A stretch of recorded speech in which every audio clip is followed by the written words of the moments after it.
as some of the members in the chorus know, in 2017, I met my high school prom date at a 54th reunion and started a new life. Told the CEO of my company to start getting ready to sell it. And we moved to Santa Fe, New Mexico, in the depths of COVID. After a couple of weeks, she told me that I needed to stop following her around and saying, "What are you doing?" You need to find yourself something else to do. So I started writing down lessons that I felt that I had learned. Simple things. There are no pockets in your last suit. Relationships are what you think about when you get to the end, not the stuff you've gathered up. The importance of integrity in communications and consideration for other people. And I had written that down, and in 2021, David and I had a conversation, and he said, we talked about a commission, and he said, you know, some composers like to start with a blank slate, and some would like a hint about what your thoughts are. And I said, well, I just happen to have some really bad poetry and other things that I've written down, so I culled it and shared it with the board and David.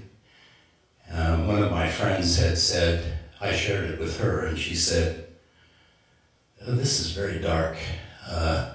Nobody wants to hear the ranting of an old man set to music. So then I had David and the board passed it along to Tony. Tony and I had a Zoom call and discussed it. Tony said much more gently, this is pretty dark. And then I didn't hear anything until we got the poetry, the lyrics in December. And Tony had done a magnificent job of stripping out the dark and leaving the light.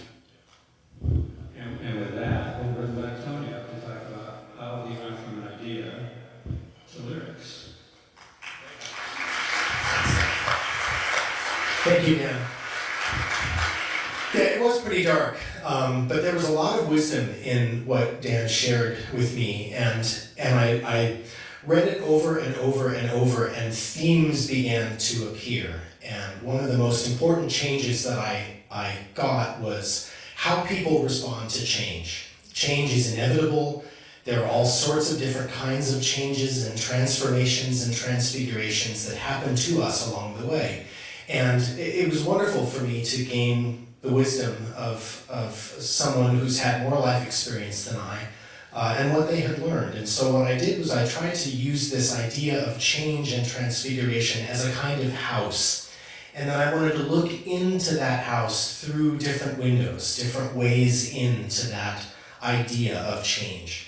And so the lyrics are in the program, and I hope you follow along. There are different poems about change, transfigurations of one type or another. Some of them will be familiar to you. Jesus' Transfiguration on the Mount, for example, is one of the movements. But there are others. It draws on science and mythology and my own personal experience and Dan's experience. And I crafted these poems to give to Christopher for the compositional process.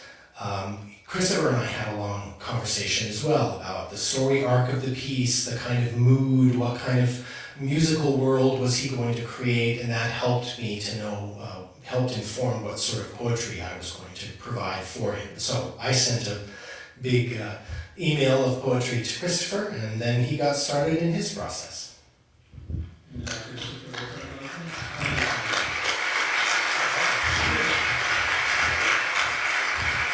So one day I got an email that was like, hey, Tony has this idea for a piece, you want to write it with him? I said, yeah, of course, let's do this. I'm used to working with dead poets, actually.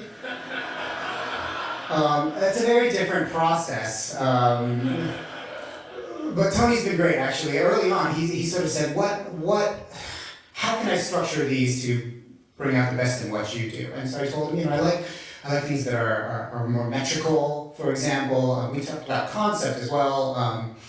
Over the course of, I guess, like the last 5 or 6 months that I've been writing this, it's actually transformed quite a bit, as the name of the piece suggests. Even up until last week, actually on Monday, I sent a whole bunch of PDFs to everyone. I said, okay, everyone, new music. I know the premiere is on Saturday, but please can you do it this way instead? Getting to work with a choir in a sort of collaborative way like this is actually a real joy as well, and being able to get feedback from the singers, and actually have them be able to workshop it for me over Zoom for a little while was immensely helpful. And actually delving into Tony's brain was actually a really cool process as well, because some of what he wrote really just sent me on a bit of an introspective spiritual journey of my own that I channeled a little bit into this piece as well. Thank you very much, Chris. Any questions?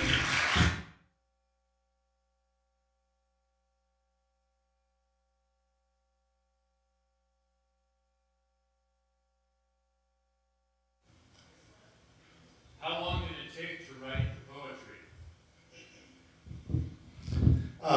Because there are multiple movements, it took longer than usual. My process involves staring at the blank page for as long as I can stand to stare at the blank page until a key will present itself. And once I have a key, a doorway in, then the craft of writing the poem goes relatively quickly.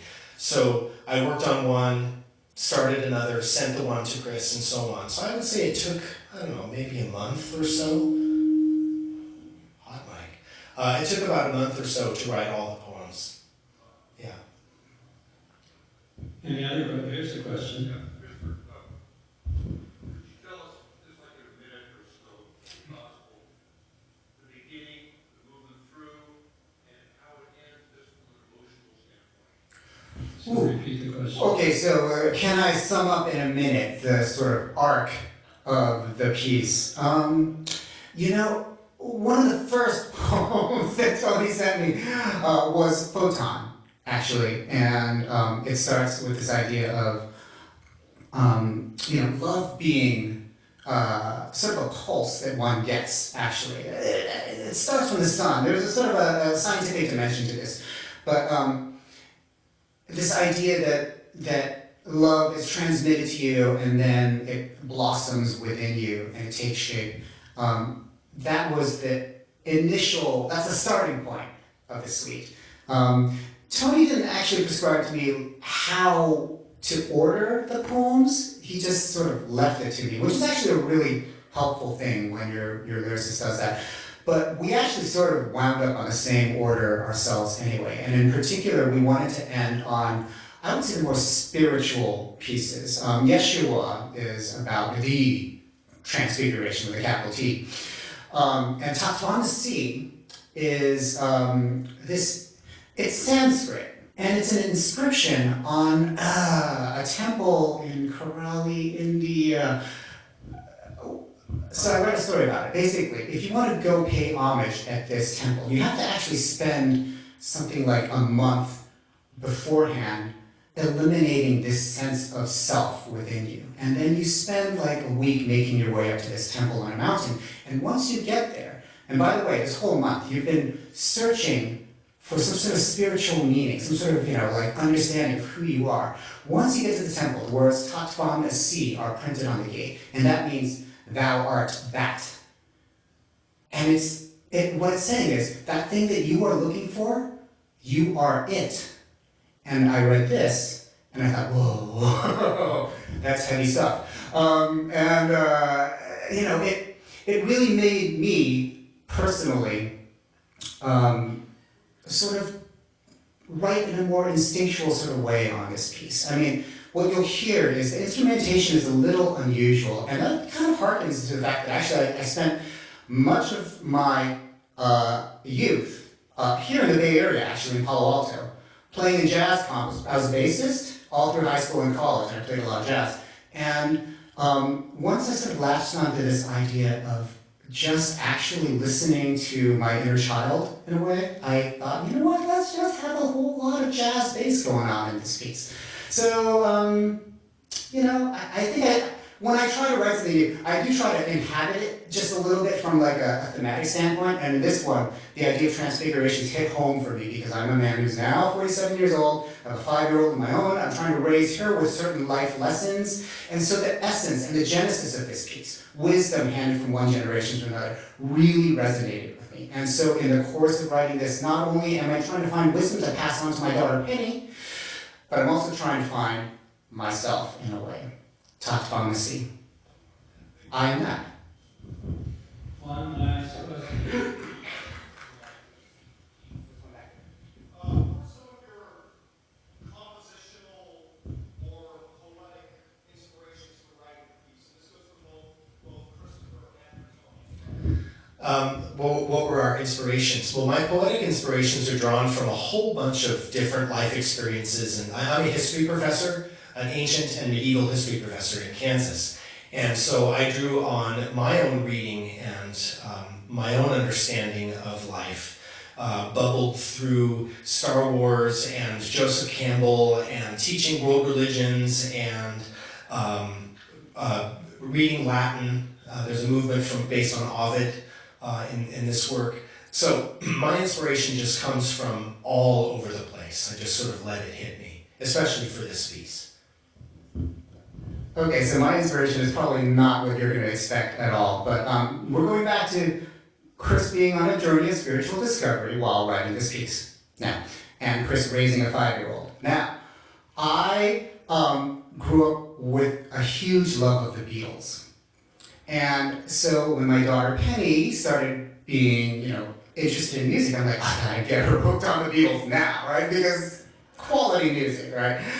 This movie, Get Back, came out on Disney Plus like a couple years ago. It's a documentary about the Beatles recording Let It Be, their final album, and putting on this concert on the rooftop.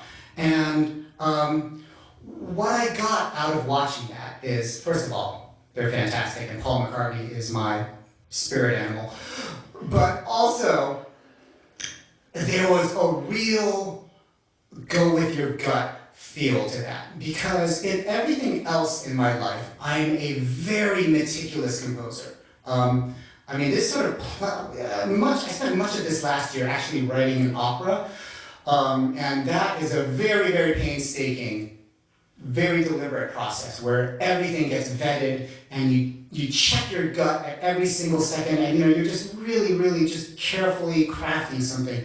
With a lot of this, largely through the text that I was, what I got from Tony, I decided to embrace a different sort of creative process whereby, I would run with it and not question myself so much in a way. Just try something. And if it didn't work, no problem. We revise it later, sometimes, 6 days before the premiere.